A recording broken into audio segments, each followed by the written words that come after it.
man not being able to sort out things properly. So we have desires which by themselves are okay. The desire for physical pleasure, for psychological pleasure, for spiritual pleasure, all are there, and each of them are necessary. But because physical pleasures come to us first, and they have a power of urging us, which everyone feels, rather than a spiritual pleasure, which not everyone feels in the first moment. So we need to be a little bit patient. We have a beautiful saying which says that the path towards heaven is initially starting with difficulties, but later becomes easy. But the path towards hell initially is very enjoyable. You please yourself by doing things that you like, but then it becomes difficult. Like a student who has exam, he can enjoy himself by watching a game or playing or going to cinema and forget studying. But if he is patient and studies, then he would have better pleasures. So, is it bad that I have this desire for physical needs or for example, pleasure? No, it's not bad, but you have to be just able not to let this preoccupy all your mind and attention so that there remain no place for the other desires. So, my understanding is that we don't have any physical desire which overpowers the desire for spirituality and for being good. And I believe that all the desires that we have, in their origin, they are all necessary and good, and we have just to find out the right order and the right balance so that they all serve us in our path towards God the Almighty. Thank you. I'd like to ask a related question to that has to do with your comments on human weakness. And the simple version of my question is human weakness a good thing or is it a bad thing? Or maybe indifferent? And the reason I ask that is because it seems when you were talking that weakness is so closely associated with insufficiency, and which allows for the possibility for us to understand ourselves as creaturely beings, open to God, who can fill us and give us our full self-understanding. On the other hand, human weakness can be an excuse. It can simply say, well, we're weak. So in one sense it's a good thing, and the other is a bad thing. Could you comment a little more on that? You mean physical weakness or spiritual? No, spiritual and physical weakness, but incompleteness or lack of self-sufficiency. Of course, to recognize that we are weak, I think is a starting point, and I think it's a very important step towards perfection. If we don't feel that we are weak and we are imperfect, then we will be happy with what we already have. So it's important to recognize that we are weak. But something comes with that is that this is not our necessary destiny. We are created weak, but we are given opportunity to become strong. But the strength comes when we are connected to God. So then God grants from His glory and strength to a person who has get rid of his selfishness and has forgotten his ego. So, to begin with, we have to start our weakness, but we can aspire towards strength and perfection which lie with God the Almighty. Yes,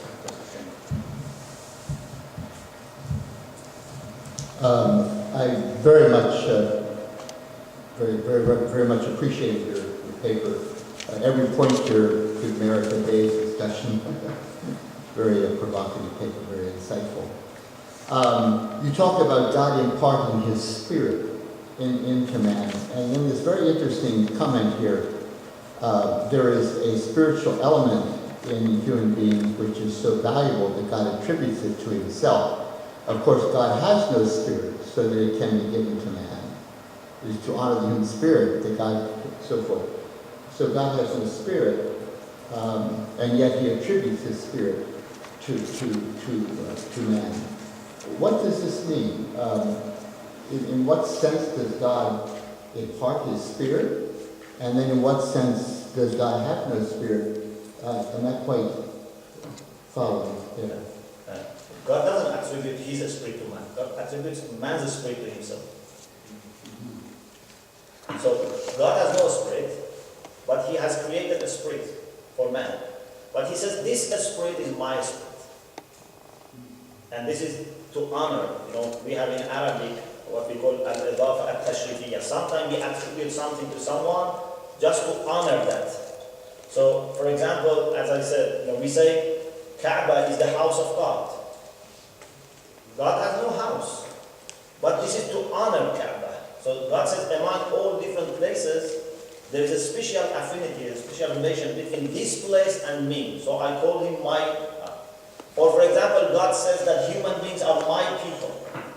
So it means that among my creatures, there is a special relation. Although everything is my creation, but these are my creation in a special sense. Or about the days.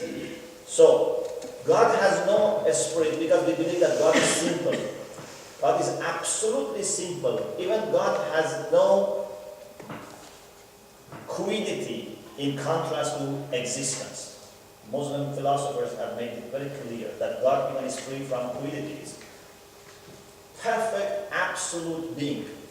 You cannot bring anything else to it because then it will limit and restrict God. So he has no spirit. He has created for us a spirit, but he so much values this spirit that he says, I am giving my spirit to Adam. The Bible also says that God breathes his spirit into Adam, and then the Genesis passage, we'll talk about this later, man created in God's image. Yeah. I've often thought that the Quranic references to God breathing his spirit into man may have some convergence with the biblical understanding of image of godness about breathing his spirit. But I'm hearing you say no, there's not a convergence there. I think there are similarities, but maybe not exactly the same. Because for us it's very important to still hold the simplicity of God, but we don't want God to be a compound being. So God is simple, and a spirit, in the sense that we use, which is in contrast to body, cannot apply to God. But definitely there are some elements in human being which manifest some aspects of God's perfection. And this is why God, among other creatures, says that his spirit has been given to man. So those similarities maybe are something that in the biblical language you put it in that way, that you said God has created man in the image of himself. Professor Suleiman? Thank you very much for your paper. Well, I guess my question is one of expansion. You mentioned that many of these points could be for a whole day. And so my question is, I'm interested in hearing more about where you put, under the bad qualities, that man is inquisitive. And I'm wondering how, and given your comments about reason and revelation, that the internal prophet, that was a very, very interesting way to put it. And I'm wondering, how would you describe the relationship between being curious, being inquisitive, and reason, and kind of that whole issue? Thank you. Thank you. It's a very beautiful question. In Aristotelian ethics, which is very much welcomed by many Muslim ethicists, they say that we have different faculties. And one of the faculties that human beings have is the faculty for rationality, the rational faculty. So they say that when you strike a balance, that is wisdom. But if you go to extremes, that is where the problem starts. So what are the extremes? The extremes are either to accept everything without reason, or accept nothing even if there is a strong reason. You have to find a balance. So man sometimes has this tendency that doesn't accept things even if there are good reasons for that. This is the problem. The Quran says, وَكَانَ الْإِنسَانُ أَكْثَرَ شَيْءٍ جَدَلًا. man loves to dispute and debate, even if it is clear. Of course, not that necessarily you have to be like this. But sometimes, we just question things because we don't want to accept. And this is the difference that we have in the Quranic terminology between rape and shak. Sometimes there is genuine doubt.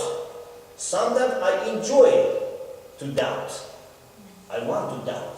So, if we seek reasons for accepting something, this is quite rational and this is wise, and this is what we actually have to be. But if we don't accept, even if there are good reasons, this is the problem. So man has tendency towards this.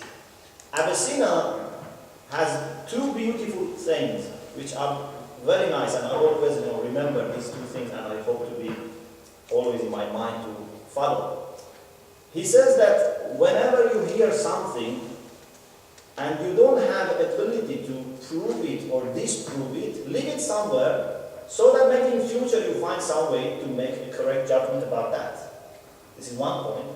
Another point, he says that whoever used to accept things without reason, whoever is used to accept things without reason, he is no longer a human being. Because a human being must not accept something unless there is a reason for that. So if we accept things without reason, this is the problem.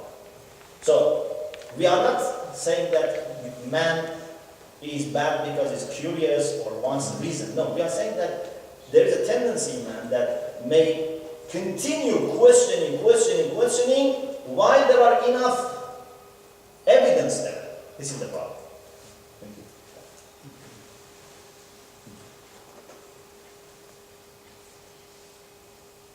Well, we do have time perhaps for one more question. Maybe if there's no other question. Yes, please. Yeah. It is not always question. It could be kind of comment. Thank you, Dr. Shomali, for your very enlightening paper. To me, the discussion of humanology in Islam must begin from the question of whatness of the nature of human being, because this is one of the hard points in all religions. What is the quality of human nature, good or bad, or mute, something in between? It is very interesting that Allah subhanahu wa ta'ala in the Holy Qur'an begins this idea that you need to be able to differentiate between two types of zeroness. It's very interesting. You need to be able to differentiate between two types of zeroness in human nature. Human being, at the beginning, they are all located at the point of zero. But we have two types of zero: mathematical zero and philosophical ontological zero. Human beings are not located mathematically at the point of zero, because zero is nothing. Human beings are not nothing, they are something. Okay, Allah subhanahu wa ta'ala says in the Quran, in chapter the sun, الشمس ونفس وما سواها فألهمها فجورها وتقواها. I swear to human soul, and the one who has managed this soul in a particular way of being. And what is that? Allah subhanahu wa ta'ala has created just two types of tendencies toward good and bad. These tendencies in Islamic philosophy are called potentialities, because in Islamic philosophy they have divided existence into two types: something which exists and something which is going to exist, to be perfect. You know, the actualized existence and potential existence. Potential existence is different than nothingness. So, human beings, in terms of their soul, are located at the point of zero. At the beginning, when we enter to choose, to use our willingness, okay? We are nothing, good or bad. It could be this, it could be that. This is called philosophical ontological zeroness, which is different than zero in math. So, in knowing human being, it would be better to solve, to elaborate this point. That what do you think about human nature at the beginning? Good or bad? Or some way in between? This is first. And second, I would like myself, of course this is my own opinion, not to go by masculinizing the language of the Holy Quran. I prefer not to say man in the Holy Quran. When you say man, you are masculinizing the language of the Holy Quran. While Allah subhanahu wa ta'ala has created both men and women, both as human beings. So instead of man in the Holy Quran, it would be better to say human being or humankind, not man. Because in this way we are putting the language of the Quran in the form of masculine. And third point, with regard to division of the qualification of human being and dividing it into bad and good, we need to be very careful not to put value judgment. None of the qualifications or attributes of human being are bad in its value statement. Because Allah subhanahu wa ta'ala has put all in ontological zeroness. It's not bad in form of value judgment.